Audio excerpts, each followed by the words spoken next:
এই রাজ্যের শিক্ষামন্ত্রী হচ্ছেন ব্রাত্য বসু, আর অন্যদিকে সেই ব্রাত্য বসুর সঙ্গে দেখা করতে গিয়ে ব্রাত্য থাকছেন চাকরিহারারা। দেখুন, অবস্থাটা অত্যন্ত জটিল সঙ্গীন। কেন জটিল আর সঙ্গীন আমি বলছি, কারণ 31শে মের মধ্যে নোটিফিকেশন দিতে হবে। কিসের নোটিফিকেশন?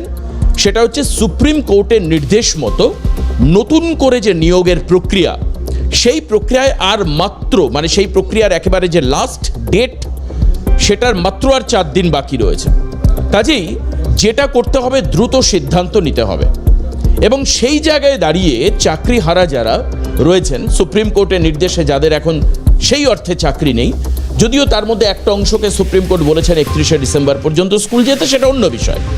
কিন্তু যারা চাকরিহারা তারা গতকাল কি করলেন, তারা বিকাশ ভবনে গেলেন এবং বিকাশ ভবনে তাদের যে মূলত আর্জি ছিল যে এমন কোনো মানুষের সঙ্গে দেখা করা, এমন কোনো ব্যক্তির সঙ্গে দেখা করা যার সঙ্গে কথা বলে তারা সঠিক উত্তর পেতে পারবেন, শুধু তাই নয়, এমন ব্যক্তির থেকে বক্তব্য বা এমন ব্যক্তির প্রস্তাব বা এমন ব্যক্তির সঙ্গে বৈঠক যাদের কথার ওয়েট আছে। অর্থাৎ সেই ক্ষেত্রে তারা মনে করছেন একজন শুধুমাত্র সরকারি কর্মচারী নয়, বরঞ্চ প্রশাসনিক প্রধান বা মন্ত্রিত্ব পদে থাকা এরকম কেউ তাদের সঙ্গে বসুক। এবং তারা উল্লেখ করেছেন যেহেতু শিক্ষার বিষয়, তাই রাজ্যের শিক্ষামন্ত্রী ব্রাত্য বসু এবং অন্যদিকে আরেকজনও হতে পারেন, তিনি হচ্ছেন মুখ্যমন্ত্রী মমতা বন্দ্যোপাধ্যায়। এই দুজন ছাড়া গতকাল যে আমরা ঘটনাটা দেখলাম যে বিকাশ ভবনের শিক্ষা সচিব তিনি এসে কথা বললেন এবং চাকরিহারারা বেরিয়ে এসে প্রেসের সামনে বললেন যে আমরা সমস্ত কথাই বলেছি, কিছু প্রশ্নের উত্তর পেলেও আমরা মূলত কিন্তু সন্তুষ্ট নই। কারণ সন্তুষ্ট নন কেন? তার কারণ হচ্ছে তারা যে বিষয়ে আশ্বাস চাইছেন বা আশ্বস্ত হতে চাইছেন বা কনফিডেন্সে পেতে চাইছেন, সেই কনফিডেন্সে পাওয়ার মতো ওয়েট বা ভ্যালিড এমন কোনো পার্সনের সঙ্গে, ব্যক্তির সঙ্গে তাদের কথা হয়নি যেখান থেকে তারা তাদের চাকরি পুনর্বহাল অথবা পুরনো যে চাকরি সেটা রাখবার ক্ষেত্রে তারা আশ্বস্ত হতে পারবেন। এবং আজকে যেটা আমরা দেখতে পেলাম, খুব পরিষ্কারভাবে 3টে দাবি, যেই দাবিগুলো রাখা হয়েছে, সেই দাবিগুলো একবার আমি যদি স্ক্রিনে আমরা দেখাই তো দেখতে পাবো যে সেই দাবিগুলোতে কি কি বলা হচ্ছে। সেই দাবিগুলোতে কি কি বলা হচ্ছে দেখুন, আপনাদেরকে বলে দিই এক এক করে। প্রথম যে দাবি বহাল রাখতে হবে। ঘটনাচক্রে বলে রাখি যে এই দাবি হিসাব মতো কিন্তু কন্ডেমড অফ কোর্ট হয়, মানে কোর্টের বলা নেই যে চাকরি বহাল রাখা যাবে। দ্বিতীয়ত দাবি হচ্ছে পুনর্বিবেচনা মামলা রায়ের আগে, অর্থাৎ রিভিউ পিটিশনের মামলার রায়ের আগে নতুন করে বিজ্ঞপ্তি প্রকাশ করা যাবে না। সেকেন্ড টপিকটাও সরাসরি কোর্ট, কারণ বলছেন যে 31শে মের আগে রাজ্য সরকারকে বিজ্ঞপ্তি জারি করতে হবে নতুন নিয়োগ প্রক্রিয়ার ক্ষেত্রে। 3 নম্বর দাবিটা কি? 3 নম্বর দাবি হচ্ছে রিপ্যানেল করে চাকরি নিশ্চিত করতে হবে। মানে ওপরের ওই দুটো দাবি সেটা যদি মানা হয় তাহলে মূলত এই তৃতীয় যে পয়েন্টটা সেটা এক্সিস্ট করবে, খুব স্বাভাবিক এটা। কিন্তু প্রথম যে দুটো দাবি, সেই দুটো দাবি তো সরাসরি কন্ডেমড অফ কোর্ট। মানে কোর্ট কোথাও বলছে না যে আবার তুমি পরীক্ষা দেবে না, কোর্ট কোথাও বলছে না যে আবার তোমার পরীক্ষা না দিয়ে একটা রিপ্যানেল তৈরি করা হবে, কোর্ট কোথাও বলছে না, মানে আমি সুপ্রিম কোর্টের নির্দেশের কথা বলছি, কোর্ট কোথাও বলছে না যে তুমি নতুন করে বিজ্ঞপ্তি জারি করবার আগে তোমাকে রিভিউ যে পিটিশন করেছো তার রায় বেরিয়ে যাবে, কোথাও বলছে না। তাহলে এই যে 3টে দাবি যেটা বলা হচ্ছে, যে দাবিগুলো যৌক্তিকতা এবং বাস্তব ভিত্তিক, ডিমান্ড করতেই পারেন চাকরিহারারা, সে বিষয়ে কোনো সন্দেহ নেই। কিন্তু এই দাবিগুলো থেকে কি কি প্রশ্ন উঠছে আসুন একবার আপনাদেরকে দেখাই। এই দাবির থেকে কি কি প্রশ্ন উঠছে। আর মাত্র 4 দিন বাকি রয়েছে, কারণ সুপ্রিম কোর্টের নির্দেশ মেনে নতুন করে নিয়োগের বিজ্ঞপ্তি জারি করতে হবে এবং তার লাস্ট ডেডলাইন হচ্ছে 31 মে, তার মধ্যে করতে হবে। 31 মধ্যে বিজ্ঞপ্তি প্রকাশ না করলে রাজ্যের শিক্ষা দপ্তর এবং এই রাজ্য সরকার কন্ডেম্পট অফ কোর্টের মধ্যে পড়বেন, এটা একদম পরিষ্কার। তার কারণ 31 তারিখের মধ্যে নতুন করে বিজ্ঞপ্তি নিয়োগের জন্য জারি করতে বলেছেন সুপ্রিম কোর্ট। আদালত অবমাননায় অভিযুক্ত হতে পারে শিক্ষা দপ্তর, এটা একদম পরিষ্কার। এবং যেটা বলা হচ্ছে যে নতুন করে যে রিভিউ পিটিশন, এই রিভিউ পিটিশন করতে হবে, তার রিভিউ পিটিশনের রেজাল্ট না আসা, রায় না আসা পর্যন্ত নতুন করে বিজ্ঞপ্তি জারি করা যাবে না, তাহলে সেটাও কন্ডেমড অফ কোর্ট হবে। আর হচ্ছে পরীক্ষা যদি না দেয়, যেটা চাকরিহারারা বারবার বলছেন যে আমরা যোগ্য, আমরা অযোগ্য নই, তাহলে একই ব্যক্তি কি করে দুবার যোগ্যতার পরীক্ষা দেবে? বা যেটা আমরা 10 বছর আগে যে পরীক্ষা দিয়ে এসেছি বা 9 বছর আগে যে পরীক্ষা দিয়ে এসেছি, 2016 সালে যে পরীক্ষা হয়েছিল, আজকে 2024 সালে সেই পরীক্ষা দিয়ে মেধার ভিত্তিতে যোগ্য বলে নিজেদেরকে প্রমাণ করবার কোনো প্রয়োজন নেই, কারণ আমরা হচ্ছে যোগ্য। কিন্তু এই যে যোগ্য আর অযোগ্য কারা, সেটা নিয়েই তো লাখ টাকার প্রশ্ন। মাথায় রাখতে হবে যে যোগ্যদেরকে চিহ্নিত করতে না পারার জন্যই পুরো 2016 সালের এসএসসির প্যানেল বাতিল হয়েছে। এটা এই ক্ষেত্রে আর নতুন করে বলার কিছু নেই। আমরা যোগ্য বলে দাবি করাটা কোর্টের কাছে সম্পূর্ণ অবান্তর। তার কারণ হচ্ছে কারা যোগ্য সেটা নিয়ামক সংস্থা বা তাদের যে রিক্রুট করেছে তারা বলতেই পারেনি, এসএসসি বলতেই পারেনি যে কারা যোগ্য। এসএসসি বলছেন আমরা মনে করছি 8000 মতো অযোগ্য, আর বাদ বাকিদের মধ্যে কেউ অযোগ্য মিশে আছেন কিনা সেটা আমরা বলতে পারছি না। তার মানে আলটিমেটলি কোর্ট মনে করছে যে সবাই অযোগ্য। রায় নিয়ে আলোচনা সমালোচনা থাকতে পারে, রায়ের যে কন্টেন্ট তার উপরে আলোচনা সমালোচনা থাকতে পারে, কিন্তু আমরা তো সুপ্রিম কোর্টকে মান্যতা দিই, সম্মান করি দেশের সর্বোচ্চ আদালত হিসাবে। এখন কি করা যাবে, হয়তো সেই এখনকার এই মুহূর্তের বাস্তব পরিস্থিতিতে কি করা যাবে সেটা সামনে তুলে আনবার জন্যই মুখ্যমন্ত্রী 5টার থেকে আজকে যেটা ঘোষণা করা হয়েছে, নবান্ন থেকে একটি সাংবাদিক ব্রিফ দেবেন। খুব পরিষ্কার একটা সাংবাদিকদের জন্য একটা ব্রিফ দেবেন। এই সাংবাদিকদের ব্রিফের মাধ্যমে মুখ্যমন্ত্রী বলতে চাইবেন পুরো সমাজকে ডেফিনেটলি এবং চাকরিহারা শিক্ষকদের যে এখন সরকার বা শিক্ষা দপ্তর কি ভাবছেন তাদেরকে নিয়ে। এই যে তাদের যে দাবিগুলো আমরা যেটা জানতে পারছিলাম কিছুক্ষণ আগে, মেল করা হয়েছে, শিক্ষামন্ত্রীকে মেল করা হয়েছে, মেলের একটা কপি মুখ্যমন্ত্রীকেও অ্যাটাচ করা হয়েছে। তার মধ্যে এই 3টে দাবি সহ আরও বেশ কিছু দাবির কথা বলা হয়েছে। এবার নিশ্চিতভাবে এটা একদম আশা করা যেতেই পারে যে মুখ্যমন্ত্রী 5টার সময় নবান্ন থেকে সাংবাদিকদের উদ্দেশ্যে সেই চিঠির উত্তরগুলোই বলবেন। তার জন্য আমাদের অপেক্ষা থাকবে। আর এই মুহূর্তে আমি চলে যাব সুদীপ্ত পাল, আমাদের প্রতিনিধি আমাদের সঙ্গে রয়েছেন লাইভে। আমি সুদীপ্তর কাছ থেকে জানতে চাইব, সুদীপ্ত, একদিকে মেল, বেশ কিছু দাবি, অন্যদিকে ব্রাত্য থেকে গেলেন ব্রাত্য বোসের সঙ্গে দেখা করবার ক্ষেত্রে এবং মুখ্যমন্ত্রী দেখা করলেন না, সচিব পর্যায়ে দেখা হলো। তুমি কালকে আমার সঙ্গে লাইভে বলছিলে যে চাকরিহারারা সন্তুষ্ট নয়, তুমি বিকাশ ভবনের সামনে থেকেই আমার সঙ্গে কালকে বিকেলবেলা লাইভে কথা বলছিলে। এখন এই মুহূর্তে মুখ্যমন্ত্রী 5টার সময় নবান্ন থেকে ব্রিফ দেবেন। তার আগে চাকরিহারা শিক্ষকেরা যারা যোগ্য বলে দাবি করছেন তারা কি বলছেন?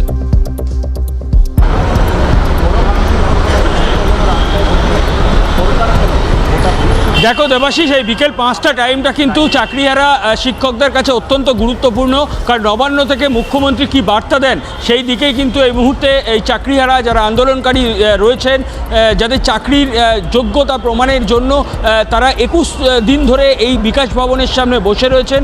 বারবার তারা নির্দিষ্ট কর্তৃপক্ষ, মুখ্যমন্ত্রী বা শিক্ষামন্ত্রীর সঙ্গে সরাসরি কথা বলার দাবি জানিয়ে এসছেন। কোনো মাধ্যমের সাহায্যে তাদের কাছে বার্তা নয়, সরাসরি মুখোমুখি বৈঠকে সরকারি কি আশ্বাস পাওয়া যাচ্ছে সেই দাবি নিয়েই কিন্তু তারা এখনো পর্যন্ত পরীক্ষা না দিয়ে তাদের চাকরি নিশ্চিত করার দাবি নিয়ে কিন্তু অনড় রয়েছেন এবং বিকাশ ভবনের সামনে বসে রয়েছেন। গতকালও আমরা দেখেছিলাম তারা বিকাশ ভবনে বৈঠকে গিয়েছিলেন, কিন্তু সেখানেও তারা মুখ্যমন্ত্রী বা শিক্ষামন্ত্রীর সঙ্গে দেখা করতে পারেননি। আজকেও কিন্তু বিকাশ ভবনে শিক্ষামন্ত্রী উপস্থিত এবং সেখানেও কিন্তু আজকে ফেস টু ফেস তাদের সাথে কথা হয়নি। তবে যেটা জানা যাচ্ছে, ঘণ্টাখানেক আগে তাদের 3 দফার যে মূল দাবি, একটা হচ্ছে নোটিফিকেশান, রিভিউ পিটিশন এবং তার পাশাপাশি তারা যে চাকরি দেবে না এবং যে চাকরি তারা পরীক্ষা দিয়েছে সেটাই তাদের যোগ্যতা প্রমাণের একমাত্র মাপকাঠি। এই দাবিগুলো নিয়েই কিন্তু তারা আমি বুঝতে পেরেছি সুদীপ্ত, যে বিষয়গুলো তুমি বলছো আমি এগুলো বুঝতে পেরেছি। তুমি শুধুমাত্র যারা চাকরিহারা শিক্ষকেরা রয়েছেন তাদেরকে জিজ্ঞাসা করো যে যদি তারা সুপ্রিম কোর্টের রায়কে মান্যতা দেয় তাহলে তাদের দাবিগুলো তো কোর্টের রায়ের পরিপন্থী হচ্ছে, অর্থাৎ একদম পরিষ্কার কন্ডেমড অফ কোর্ট। তাহলে সেই ক্ষেত্রে চাকরিহারারা আইনতভাবে অ্যাপ্রোচ কিভাবে করবেন? তারা সরকার রিভিউ পিটিশনে গেছে, আমরা জানি, এ বিষয়ে কোনো সন্দেহ নেই, কিন্তু যে দাবিগুলো তারা করছেন, কোর্ট বলছে পরীক্ষা দাও, নতুন করে নিয়োগ নাও, কোর্ট বলছে 31 তারিখের মধ্যে বিজ্ঞপ্তি দাও, নতুন করে প্রক্রিয়া শুরু করো, কোর্ট রিভিউ পিটিশনের মামলা দেখবে এবং তার রায় দেবে, কিন্তু চাকরিহারারা যেটা বলছেন সেটা তো সুপ্রিম কোর্টের রায়ের পরিপন্থী। কেন তারা এই কথা বলছেন বা কিসের ভিত্তিতে বলছেন, যদি তুমি একটু জিজ্ঞেস করো ওদেরকে, ওরা কি বলতে চান আমরা শুনবো।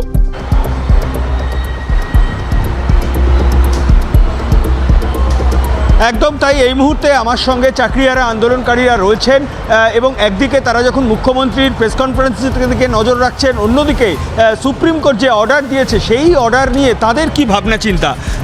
যে মূল তিনটে দাবি আপনাদের, রিভিউ পিটিশন, নোটিফিকেশন এবং আপনারা পরীক্ষা না দিয়ে পুনর্বহাল, মানে আগের পরীক্ষাতেই চাকরি, এই তিনটে দাবি নিয়ে সুপ্রিম কোর্ট যে অর্ডার দিয়েছে, নির্দেশ দিয়েছে, সেটা কি আপনাদের দাবির সুপ্রিম কোর্টের নির্দেশকে অমান্য করছে বলে মনে হয়? সুপ্রিম কোর্ট যে অর্ডারটা দিয়েছে, মানে জাজমেন্টটা বেরিয়েছে, সেটাকে আমরা পানিশমেন্ট হিসাবে দেখছি।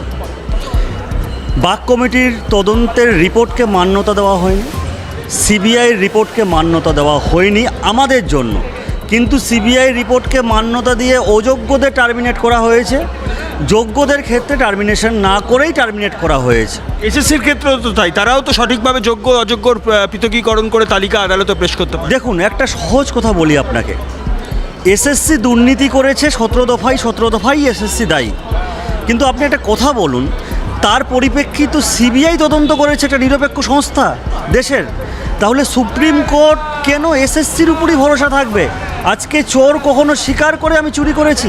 আপনারা বলছেন সিবিআই তদন্তের পরে যে রিপোর্ট পেশ করা হবে সেইটার উপর ভিত্তি করেই আপনাদের ভবিষ্যৎ নির্ণায়কের ব্যবস্থা। ডেফিনেটলি সিবিআই তদন্ত করা হলো কেন, সিবিআইয়ের কথা আসলো কেন? নিশ্চয়ই এসএসসির দেওয়া তথ্য বা এসএসসির কথাকে কেউ মান্যতা দিতে চায় না, বিশ্বাস করতে চায় না বলেই তো সিবিআই তদন্তে ডাক দেওয়া হয়েছিল। তাহলে সিবিআই এত তদন্ত করলো, সমস্ত তালিকা কেবিনেট, তার মানে কি সিবিআই তদন্তের রিপোর্ট, সুদীপ্ত এটা খুব গুরুত্বপূর্ণ একটা জায়গা, সুদীপ্ত তুমি একবার ওনাকে জিজ্ঞেস করো, তাহলে কি সিবিআই তদন্তের রিপোর্ট সুপ্রিম কোর্টের কাছে সঠিকভাবে প্রতিফলিত হয়নি? তার পেছনে কি কোনো রহস্য দেখছেন, কোনো গোপন কারণ দেখছেন? একদম চাকরিহারা যার সঙ্গে তুমি কথা বলছো উনি ঠিক বলেছেন যে এসএসসির উপরে বিশ্বাস করে কেউ করতে পারছে না বলেই তো সিবিআই তদন্তের দায়িত্ব দেওয়া হয়েছিল। তাহলে সিবিআই তদন্ত করে যে রিপোর্টটা জমা দিল সুপ্রিম কোর্টের কাছে, সুপ্রিম কোর্টের রায় তার রিফ্লেকশন কোথায়, সেটাই জিজ্ঞেস করছেন চাকরিহারারা। তাহলে কি এর পেছনে অন্য কোনো কারণ দেখছেন? এবং পাশাপাশি আরেকটা জায়গা, মুখ্যমন্ত্রী কি তাহলে এই জায়গাটাই ক্ল্যারিফাই করবেন? কারণ তাদের দাবির মধ্যে তো কোথাও বলা নেই যে সিবিআই এর রিপোর্টের সঠিক প্রতিফলন হলো না কেন। আবার এদিকে 5টার সময় মুখ্যমন্ত্রী নবান্ন থেকে সাংবাদিক সম্মেলন করবেন। সুদীপ্ত, শুধু সুপ্রিম কোর্ট আমাদের পানিশমেন্ট করেছেন বলে? আইনের পথ এখনও অনেকটা লম্বা, আইনি লড়াই চলছে, আমরা আশাবাদী রিভিউ পিটিশনে আমরা বেরিয়ে আসবো। তা এখানে একটা প্রশ্ন, তাহলে সিবিআই যে তদন্ত প্রক্রিয়া করে যে রিপোর্ট আদালতে জমা দিয়েছে, সেটা কি তাহলে প্রতিফলিত হলো না সেই রিপোর্টে আপনাদের নির্ণয়ের ভূমিকা? একদমই হলো না। এই জাজমেন্টের ছত্রে ছত্রে দ্বিচারিতা আছে। সিবিআই রিপোর্টের ভিত্তিতে 17 রকম জালিয়াতি প্রমাণিত, যাদের ওএমআর মিসম্যাচ, যাদের rank jump, out of panel, expiry of panel, সেক্ষেত্রে সিবিআই যাদের নাম দিয়েছে সেই সমস্ত কিছুকে সুপ্রিম কোর্ট মেনে নিয়েছে, এরা টেন্টেড ক্যান্ডিডেট, এদের বের করে দেওয়া হলো। তাহলে বাকি যে অংশটা, এই তদন্তের আওতায় তো আমরাও ছিলাম, আমাদের বিরুদ্ধে তো কোনো এলিগেশন সিবিআই দেখাতে পারেনি, বাক কমিটি দেখাতে পারেনি। তাহলে অযোগ্যরা যদি বাদ হয়ে যায় তাহলে বাকিরা যোগ্য, এটা তো খুব স্বাভাবিক। সাদা কালো মিশিয়ে দিলে যদি কালোকে বাদ করে দেওয়া হয় তো বাকি তো সাদাই থাকবে। তবুও আমরা কি বলেছি জানেন? আমরা বলেছি 2016 প্যানেলকে আরও কাটাছেঁড়া করা হোক, সুপ্রিম কোর্ট আরও তদন্ত কমিটি বানাক, আরও হাজার হাজার বছর ধরে তদন্ত চলুক। আমরা 20 বার ভেরিফিকেশন করেছি, কিন্তু তাতে তো তোমাদের বিলম্ব হবে। এই নিয়োগের যে দাবি নিয়ে তোমরা এতদিন আন্দোলন, বিলম্বের কথা নয়, আত্মসম্মানের কথা। আমার দিকে মানুষ চোরের দৃষ্টিতে তাকাচ্ছে, বলা হচ্ছে 2016 প্যানেল, আমি সেটা শুনবো কেন? তার দায়ভার কে নেবে? আমাদের কত দিদি ক্যান্সার আক্রান্ত, বাচ্চা, লোন, এর দায়ভার কে নেবে? 7 বছর চাকরি করেছি, আমরা পরীক্ষা নিই, কোশ্চিন আমরা বানাই, আমরা পরীক্ষা দেব। আরেকটা বিষয়, নির্ণায়ক পরীক্ষা কোথা থেকে হয়? আমি সুদীপ্ত আরেকটা জায়গায় আমি একটু যাব। এই যে যারা আজকে যোগ্য বলে নিজেদেরকে দাবি করছেন, এই সিবিআই তদন্ত তো একদিনে হয়নি, এটা দীর্ঘদিনের একটা প্রক্রিয়ায় চলেছে। ঠিক যখন এই তদন্ত চলছিল তখনই চাকরিহারাদেরকেও ডিআই অফিস থেকে বিভিন্ন সময়ে নোটিশ পাঠানো হয়েছে যে মামলায় যদি কোনো ইনপুট দেওয়ার থাকে আপনারা দিতে পারেন। আজকে ওনারা সিবিআই তদন্ত এবং সিবিআই তদন্তের রিফ্লেকশন কোর্টের নির্দেশে সেটা নিয়ে প্রশ্ন তুলছেন। তাহলে যখন সিবিআই তদন্ত চলছিল, ইভেন বলা ভালো যে এখনো চলছে সিবিআই তদন্ত, ওনারা কি তাহলে কোর্টের কাছে পার্টিকুলার নিজেদের যোগ্যতা সম্পর্কে প্রপার ইনপুট দিয়েছিলেন? আমরা 7 বছর চাকরি করেছি, আমরা স্কুলে কি পড়িয়েছি? আমি 9-10-এর ভৌত বিজ্ঞানের শিক্ষক, আমি 9-10-এর ভৌত বিজ্ঞান পড়িয়েছি। 9-10-এর ভৌত বিজ্ঞান থেকে কোশ্চিন হবে? সে তো হবে না, সেটা হওয়া সম্ভব না, সেটা হলেও তো বেআইনি হবে। কিন্তু এই তাহলে সুপ্রিম কোর্টের যে নোটিফিকেশন জারি করা হয়েছে পরীক্ষার জন্য, সেটা যদি না হয় তাহলে তো কন্টেম্প্ট অফ কোর্ট হয়ে যাবে, কোর্টের নির্দেশ অমান্য করা। দেখুন, আমরা সংবিধানের প্রতি, সুপ্রিম কোর্টের প্রতি দেশের নাগরিক হিসাবে, শিক্ষিত সমাজ হিসাবে আমরা আস্থাশীল। আমরা মনে করি যে ঈশ্বর বাদ দিয়ে সকলের পক্ষেই কিছুটা ভুল হওয়া সম্ভব, সেটার মধ্যে ত্রুটি কিছু নেই। তার জন্য তার সংশোধনের রাস্তাও আছে। আমরা আইনি লড়াই লড়ছি। আমরা প্রচণ্ড আশাবাদী যে রিভিউ পিটিশনে আমাদের এটা এই সংশোধন রায় হবেই, এবং আমরা যারা যোগ্য তারা আমরা বেঁচে ফিরব। এবং সুদীপ্ত একবার জিজ্ঞেস করো যে হাতে আর মাত্র 4 দিন সময় রয়েছে, যদি সঠিকভাবে সুপ্রিম কোর্টের নির্দেশ মেনে পুনরায় নিয়োগের জন্য বিজ্ঞপ্তি জারি করতে হয়, তাহলে সরকারের শিক্ষা দপ্তরের কাছে আর মাত্র 4 দিন সময় রয়েছে। তার আগে রিভিউ পিটিশনের রেজাল্ট আসা বা রায় আসা সম্ভব নয়। তাহলে চাকরিহারারা কি করবেন? আমাদের সঙ্গে কথা বলে করবেন। সে কথা মুখ্যমন্ত্রীর প্রতিশ্রুতি মানা হয়নি। আচ্ছা, আরও একটা প্রশ্ন, আর মাত্র 4টে দিন, 31শে মে লাস্ট ডেট, তার মধ্যে রিভিউ পিটিশনের নির্দেশ না এলে নোটিফিকেশন জারির কথা যেটা বলা হয়েছে, সেই 4 দিনের মধ্যে কি রাজ্য সরকারের পক্ষে সম্ভব সেটা করা? আমরা রাজ্য সরকারের কাছে, দেখুন, মুখ্যমন্ত্রী আমাদের অভিভাবক। আমরা আজকে আপনি ফেসবুকে পোস্ট দেখবেন, সেখানে দাদা ভাই, দিদি ভাই এইরকম সম্বোধন করেছেন, ভাই বোন সম্বোধন করেছেন। অর্থাৎ আমাদের তিনি ভাই বোনের চোখে দেখছেন। আমরাও মুখ্যমন্ত্রীকে আজকে দিদি সম্বোধন করছি। আমরা আপনার দেশ নাগরিক, আপনার রাজ্যের, আমরা শিক্ষক, আপনি আমাদের বাঁচান। আমরা আশাবাদী মুখ্যমন্ত্রী যে ABCD প্ল্যান দিয়েছিলেন, আমরা আশাবাদী তিনি নিশ্চয়ই কিছু আজকে রাস্তা খুঁজে বের করেছেন, এবং সেটা অবশ্যই আইনত, সাংবিধানিক। আমরা মনে করি একটা প্রশাসনে ততটা ক্ষমতা থাকে, সাংবিধানিক ক্ষমতা, তিনি আমাদের রক্ষা করতে পারবেন। মানে এই 4 দিনের আগে আজকেই কি আপনি বলছেন যে মুখ্যমন্ত্রী যে ঘোষণা করবেন তাতে সুপ্রিম কোর্টের নির্দেশকে মান্যতা দিয়ে কোনো আপনাদের প্রতি কোনো ইতিবাচক সিদ্ধান্ত ঘোষণা হবে আজকে সাংবাদিক সম্মেলন? আমরা এখনও আশাবাদী, কিন্তু আমরা নজর রাখছি। যদি আমাদের সঙ্গে আবার বঞ্চনা করা হয়, আমরা বৃহত্তর আন্দোলনে যাব, এবং অবশ্যই আমাদেরও অ্যাডভোকেট প্যানেল আছে। 15 তারিখে আমরা বিকাশ ভবনে যা করেছি সেরকম আন্দোলন হবে না, কিন্তু আন্দোলন হবে, কারণ এটা আমাদের হকের লড়াই, ন্যায্য লড়াই। হয় আমাদের স্বেচ্ছামৃত্যুর আবেদন গ্রহণ করতে হবে, কারণ আমরা এখানে লাশ পড়ে আছি, কঙ্কাল পড়ে আছে, আমরা কেউ মানুষ এখানে নেই। আর আমাদের মৃত্যুদিন একেবারে অনেক ধন্যবাদ সুদীপ্ত। একেবারেই যেখানে চাকরিহারারা বলছেন যে এখানে যেভাবে তারা পড়ে রয়েছেন এটা এক কথায় অমানবিক, সেটা একেবারেই ঠিক। কিন্তু পাশাপাশি তারা একাধিক যে দাবি করছেন সেই দাবিগুলো সঠিকভাবে তার গ্রহণযোগ্যতা আছে কিনা সেটা নিয়ে একটা প্রশ্ন আসছে। কিন্তু এই সম্পর্কে বিকাশ রঞ্জন ভট্টাচার্য তিনি কি বলেছেন, টেলিফোনে আমাদের সঙ্গে কথা হয়েছে। বিকাশবাবু কি বলেছেন তিনি শোনাবো। আইনের যতটুকু আমি বুঝি তাতে একটা জাজমেন্টের রিভিউ চট করে করা যায় না, হয় না সাধারণত। আর দ্বিতীয় কথা, রিভিউ করতে গেলে পরে যেটা দেখাতে হবে সেটা হচ্ছে যে জাজমেন্টে কিছু আপাত দৃষ্টিতেই কিছু ভুল আছে, পরিভাষা আমরা বলি এরার অ্যাপারেন্ট অন রেকর্ড, এবং যার ফলে একটা চূড়ান্ত অন্যায় হচ্ছে কারো প্রতি, ইনজাস্টিস। সেই রকম ক্ষেত্রে কোনো কোর্ট তার জাজমেন্ট রিভিউ করে, এছাড়া তো রিভিউ করে না। সুতরাং রিভিউ করার মতো পরিস্থিতি আছে আইনের চোখে, আমার সেটা মনে হয় না। গোটা জটিলতা তো পাঠিয়েছেন মুখ্যমন্ত্রী।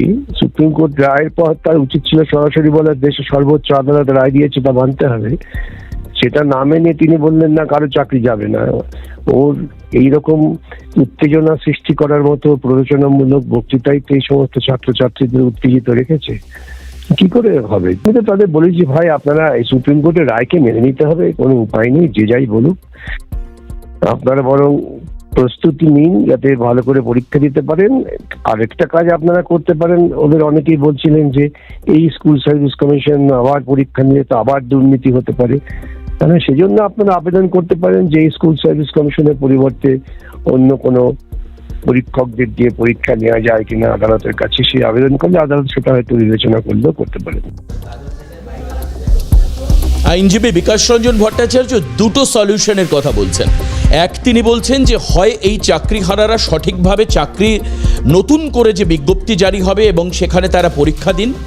অন্যদিকে আরেকটি জায়গায় বিকাশবাবু বলছেন যে এই যে এসএসসি নিয়ামক সংস্থা বা যারা নিয়োগ সংস্থা বা যারা পরীক্ষা নেবে, এদের পরীক্ষা নিয়ে স্বচ্ছতার প্রশ্ন তুলে নতুনভাবে আবার মামলা করা যেতে পারে যে এসএসসি নয়, তাহলে অন্য কোনো নিয়ামক সংস্থা তারা যাতে পরীক্ষা নেয়।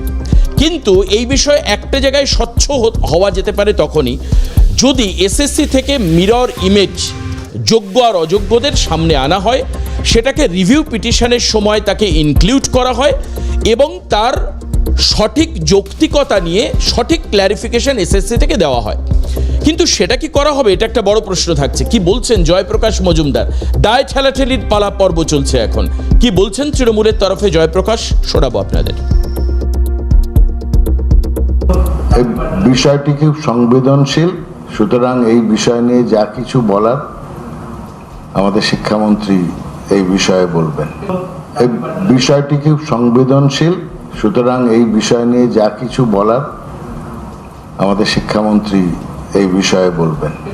এই বিষয়টি খুব সংবেদনশীল, সুতরাং এই বিষয় নিয়ে যা কিছু বলার আমাদের শিক্ষামন্ত্রী এই বিষয়ে। চারটের চতুষ্কোণে আমরা এখন একটু আগে শোনাচ্ছিলাম জয়প্রকাশ মজুমদার বলছেন বিষয়টা অত্যন্ত সংবেদনশীল। ডেফিনেটলি বিষয়টা অত্যন্ত সংবেদনশীল এবং সেই কারণের জন্যই হয়তো আজকে বিকেল 5টার সময় নবান্ন থেকে সাংবাদিক সম্মেলন করে বার্তা দেবেন মুখ্যমন্ত্রী মমতা বন্দ্যোপাধ্যায়। সরকার এবং শিক্ষা দফতর তারা কি ভাবছে সেটা পরিষ্কার হয়ে যাবে মুখ্যমন্ত্রীর বক্তব্যের পর।